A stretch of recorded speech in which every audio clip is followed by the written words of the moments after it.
नमस्ते दोस्तों, achievement classes में आप सभी का स्वागत है। आज हम प्राचीन भारतीय इतिहास के चालकोलिथिक एज यानी कि ताम्र पाषाण काल के ऊपर टॉप 20 MCQ बेस्ड का ये अगला लेक्चर अपलोड करने जा रहे हैं। तो आइए फर्स्ट क्वेश्चन से शुरू करते हैं। क्वेश्चन नंबर फर्स्ट है, निम्नलिखित में से किसे ताम्र पाषाण काल कहते हैं? ए है जब संगमरमर तथा तांबे का प्रयोग एक साथ होने लगता है। बी है तांबे के प्रयोग को। सी है पत्थर तथा तांबे का प्रयोग एक साथ होना। और डी है तांबे तथा कांसे का प्रयोग एक साथ। तो ताम्र पाषाण काल उसे कहते हैं जब पत्थर और तांबे के औजारों का प्रयोग एक साथ होने लगता है, तो उसको जो है हम ताम्र पाषाण काल की संज्ञा देते हैं। तो यानी कि हमारा ऑप्शन नंबर सी जो है वो आंसर हो जाएगा। ऑप्शन नंबर सी जो है वो आंसर हो जाएगा, पत्थर तथा तांबे का प्रयोग एक साथ। आइए अगले क्वेश्चन की तरफ बढ़ते हैं। क्वेश्चन नंबर सेकंड है, मानव ने सबसे पहले कौन सी धातु का प्रयोग किया था? ए है सोना, बी है चांदी, सी है जिंक और डी है तांबा।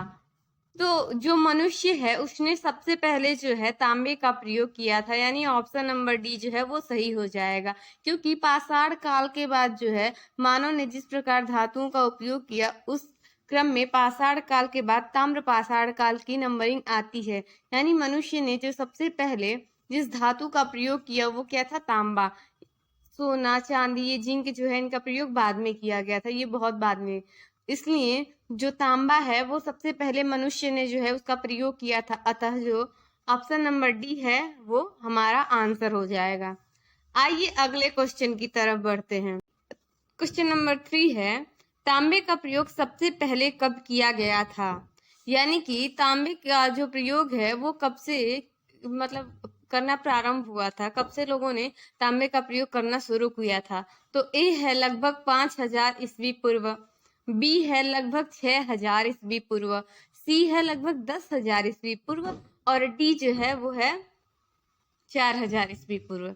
तो जो मनुष्य है उसने सबसे पहले लगभग 5000 ईस्वी पूर्व में तांबे का प्रयोग करना प्रारंभ किया था। यानी कि ऑप्शन नंबर ए जो है हमारा वो आंसर हो जाएगा। आइए अगले क्वेश्चन की तरफ बढ़ते हैं। क्वेश्चन नंबर 4, किस स्थान पर पाए गए ताम्र पाषाण कालिक मृदभांड सर्वोत्तम प्रकृति के माने जाते हैं? यानी कि जो ताम्र पाषाण काल है उस कालखंड में जितने भी एरिया आते हैं, जितने भी क्षेत्र उसके अंतर्गत आते हैं, तो उन सब में वो कौन सा स्थान है जहाँ पे मृदभांड जो है उनकी क्वालिटी जो है सर्वोत्तम प्रकृति की थी? तो ए है एरन, बी है गीलुंद, सी है अहार और डी है मालवा। तो मालवा जो है यहाँ पे जो मृदभांड पाए गए थे, जो मिट्टी के बर्तन पाए गए थे, उनकी बनावट जो थी सबसे उत्तम प्रकृति की थी। अतः हमारा ऑप्शन नंबर डी जो है वो आंसर हो जाएगा। आइए अगले क्वेश्चन की तरफ बढ़ते हैं। क्वेश्चन नंबर 5 है, निम्नलिखित में से कौन सा स्थान जोरवे संस्कृति के अंतर्गत आता है? ए है जोरवे तथा निवासा, बी है दयमाबाद तथा सोनगांव, सी है इनाम गांव और डी है ये सभी। जो जोरवे संस्कृति थी ये दक्षिण भारत की ताम्र पाषाण कालिक संस्कृति थी। और जोरवे एक स्थान है जहां से जो भी क्षेत्र संबंधित है उन सबको उस कालखंड के दौरान जोरवे संस्कृति के अंतर्गत रखा जाता है। तो जोरवे संस्कृति के अंतर्गत जोरवे, निवासा, दयमाबाद, सोनगांव, इनाम गांव ये सभी जो है जोरवे संस्कृति के अंतर्गत आते हैं। यानी कि हमारा ऑप्शन नंबर डी ये सभी आंसर हो जाएगा। आइए अगले क्वेश्चन की तरफ बढ़ते हैं। क्वेश्चन नंबर 6 है, जोरवे संस्कृति का समय माना जाता है? ए 1400 से 700 ईस्वी पूर्व, बी 1500 से 1000 ईस्वी पूर्व, सी 2000 से 1000 ईस्वी पूर्व अथवा डी 3000 से 1500 ईस्वी पूर्व।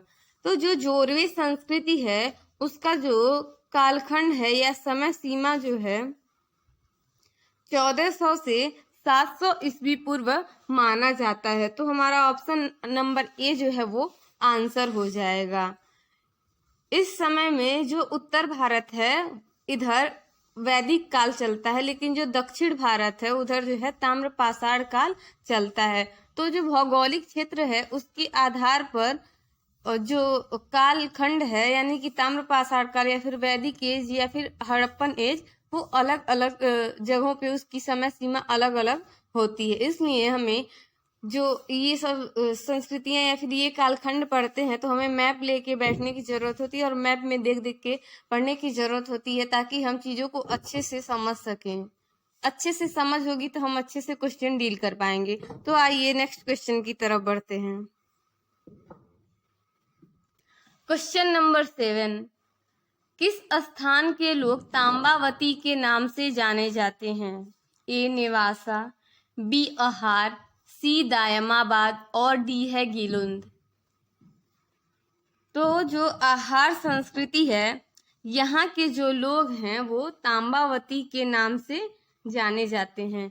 ये जैसा कि नाम से पता हो रहा है ये लोग तांबावती के नाम से जाने जा रहे हैं। तो क्यों जाने जा रहे हैं? क्योंकि इन लोगों को जो है तांबे का उस टाइम बहुत ज्यादा ज्ञान था, इसकी वजह से ये लोग तांबावती के नाम से जाने जाते हैं। आइए अगले क्वेश्चन की तरफ बढ़ते हैं। क्वेश्चन नंबर 8, ताम्र पाषाण काल के किस स्थान पर एक प्रस्तर फलक के उद्योग के अवशेष मिले हैं?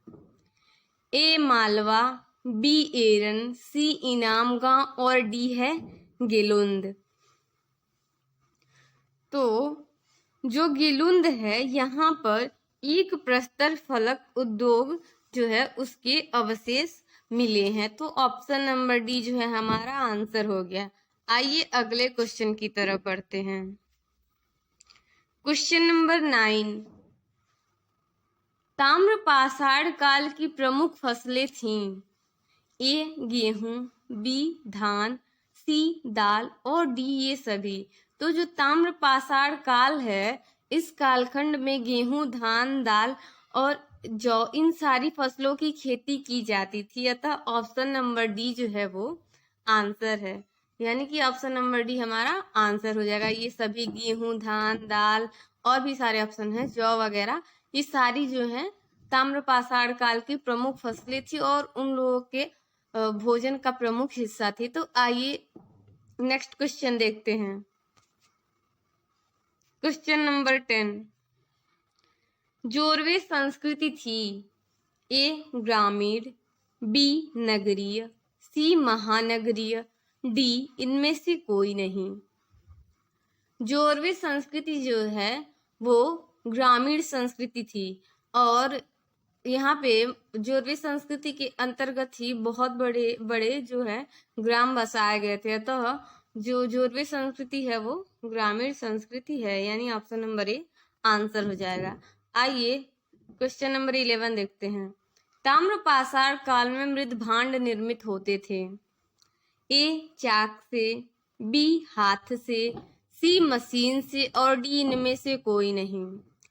तो ताम्र पाषाण काल में जो बर्तन निर्मित होते थे वो चाक के माध्यम से निर्मित होते थे, यानी कि ऑप्शन नंबर ए जो है वो हमारा आंसर हो जाएगा। तो आइए नेक्स्ट क्वेश्चन की तरफ बढ़ते हैं। क्वेश्चन नंबर 12 है, निम्नलिखित में से कौन सी संस्कृतियां ताम्र पाषाण काल से संबंधित हैं? ए प्रभास संस्कृति, बी कायथ संस्कृति, सी रंगपुर संस्कृति और डी ये सभी। तो जो ताम्र पाषाण काल है उसके अंतर्गत जोरवे, प्रभास, कायथ, रंगपुर ये सभी संस्कृतियां आती हैं। तो हमारा ऑप्शन नंबर डी जो है वो हमारा आंसर हो जाएगा, यानी कि प्रभास संस्कृति, कायथ संस्कृति, रंगपुर संस्कृति ये तीनों जो है ताम्र पाषाण कालीन संस्कृतियां। अतः ऑप्शन नंबर डी ये सभी जो है हमारा आंसर हो जाएगा। आइए नेक्स्ट क्वेश्चन की तरफ बढ़ते हैं। क्वेश्चन नंबर 13, ताम्र पाषाण काल के किस स्थान पर चरखे तथा तकलियां प्राप्त हुई हैं? यानी ये लोग कपड़ा बनाने के उद्योग से यानी कपड़ा निर्माण करने से परिचित हो गए थे। इन लोगों को कपड़ा बनाने आ गया था, इसलिए चरखे और तकलियां प्राप्त हुई हैं। ए है रंगपुर, बी है मालवा, सी है अहार और डी है अहमदनगर। तो जो मालवा है यहाँ से जो है चरखे तथा तकलियां प्राप्त हुई हैं। तो ऑप्शन नंबर बी जो है वो हमारा आंसर हो जाएगा। आइए क्वेश्चन नंबर 14 देखते हैं। ताम्रपाषाण काल के लोग किन किन व्यवसायों से परिचित थे? ए है कताई बुनाई, बी है सोनारी, सी है बर्तन निर्माण और डी है ये सभी। तो ताम्रपाषाण कालिक लोग जो थे वहां ताम्रपाषाण काल में चरखे और तकलियां प्राप्त हुई हैं, तो ये कताई बुनाई से परिचित थे। बहुत सारे जो है आभूषणों की भी प्राप्ति हुई है उत्खनन में, तो यानी ये लोग सुनारी यानी कि ज्वेलरी निर्माण से भी परिचित थे। और मृदभांड जो मिले हैं उनके आधार पर कहा जा सकता है कि ये बर्तन निर्माण की कला से भी परिचित थे। अतः ऑप्शन नंबर डी जो है ये सभी हमारा आंसर हो जाएगा। आइए नेक्स्ट क्वेश्चन देखते हैं। Question number 15। ताम्रपाषाण काल में शवों को कहाँ दफनाया जाता था? ए शमशान में, बी कब्रिस्तान में, सी घर में और डी गुफाओं में। तो जो ताम्रपाषाण काल है इसमें कई स्थानों पे जो है वो शवों को घर के अंदर दफनाया जाता था, यानी कि ऑप्शन नंबर सी जो है वो हमारा आंसर हो जाएगा। कहीं कहीं आंशिक शवादान के भी साक्ष्य मिले हैं, जिससे पता चलता है कि लोग कई तरह के शवादाह करते थे, लेकिन जो दफनाया जाता था लाशों को वो जो है घरों में दफनाया जाता था ताम्रपाषाण कालीन समय में। आइए नेक्स्ट क्वेश्चन देखते हैं। क्वेश्चन नंबर 16 है। किस स्थान से वृषभ की मिट्टी निर्मित मूर्ति प्राप्त हुई है? ए राजस्थान तथा मालवा, बी इनाम गांव, सी हड़प्पा और डी अहार। तो जो वृषभ यानी कि बैल की मिट्टी निर्मित मूर्ति है वो राजस्थान तथा मालवा से प्राप्त हुई है, यानी कि ऑप्शन नंबर ए हमारा सही हो जाएगा। आइए नेक्स्ट क्वेश्चन देखते हैं। Question number 17। ताम्रपाषाण काल के किस स्थल से मातृ देवी की मूर्ति प्राप्त हुई है? ए सोनगांव, बी इनाम गांव, सी दायमाबाद और डी अहमदनगर। तो जो इनाम गांव है यहाँ से ताम्रपाषाण कालिक मातृ देवी की मूर्ति प्राप्त हुई है, तो ऑप्शन नंबर बी जो है वो हमारा आंसर हो गया। आइए नेक्स्ट क्वेश्चन देखते हैं। Question number 18। किस कालखंड के लोगों ने भारतीय प्रायद्वीप में बड़े बड़े गांवों की स्थापना की? ए नवपाषाण कालिक लोग, बी ताम्रपाषाण कालिक लोग, सी मध्यपाषाण कालिक लोग और डी है वैदिक कालिक लोग। तो जो ताम्रपाषाण काल के लोग थे इन्होंने ही सबसे पहले भारतीय प्रायद्वीप में बड़े बड़े गांवों की स्थापना की, क्योंकि ये जो ताम्रपाषाण कालिक सभ्यता थी ये एक ग्रामीण सभ्यता थी। अतः ऑप्शन नंबर बी जो है वो हमारा आंसर हो जाएगा। आइए नेक्स्ट क्वेश्चन देखते हैं। Question number 19। सर्वप्रथम किस काल में चित्रित भांडों के अवशेष प्राप्त होते हैं? ए हड़प्पा, बी कांस्य युग और सी ताम्रपाषाण काल अथवा डी गुप्त काल। यानी कि किस कालखंड में जो है चित्रकारी युक्त बर्तनों के अवशेष प्राप्त हुए हैं, अथवा किस कालखंड में बर्तनों पे चित्रकारी के अवशेष सबसे पहले मिले हैं। तो जो ताम्रपाषाण काल है यहीं पे सबसे पहले चित्रित भांडों के अवशेष मिले हैं, तो ऑप्शन नंबर सी जो है वो आंसर हो जाएगा। Question number 20। बनास घाटी में स्थित आहार में प्राप्त वस्तुएं हैं। जो बनास घाटी है वे दक्षिण भारत की महाराष्ट्र से लगे एक स्थान है। वहां पे बनास घाटी के अंतर्गत आहार क्षेत्र आता है। वहां पे कौन कौन सी वस्तुएं प्राप्त हुई हैं उसी के विषय में ये पूछ रहा है। ये है सपाट कुल्हाड़ियां, बी चूड़ियां, सी चादरें और डी ये सभी। तो जो आहार स्थान है वहां पे सपाट कुल्हाड़ियां, चूड़ियां और विभिन्न तरह की चादरें प्राप्त हुई हैं। मतलब चादरों के पैटर्न जो थे अलग अलग थे। वहां चादरों पे अलग अलग तरह की कलाकारियां की गई थी। तो ऑप्शन नंबर डी जो है हमारा वो आंसर हो जाएगा। सपाट कुल्हाड़ियां, चूड़ियां, चादरें ये सभी जो हैं आहार नामक स्थान पर पाई गई थी, जो कि ताम्र पाषाण काल से संबंधित है। अतः ऑप्शन नंबर डी जो है वो हमारा आंसर हो जाएगा, ये सभी। तो आज का ये लेक्चर हमारा यहीं पे समाप्त होता है और हमारा वीडियो देखने के लिए आप लोगों को बहुत बहुत धन्यवाद। अगर आपको हमारा वीडियो अच्छा लगे तो वीडियो को लाइक कीजिए, चैनल को सब्सक्राइब कीजिए और हमारे वीडियो को ज़्यादा से ज़्यादा लोगों तक शेयर कीजिए। Thanks for watching.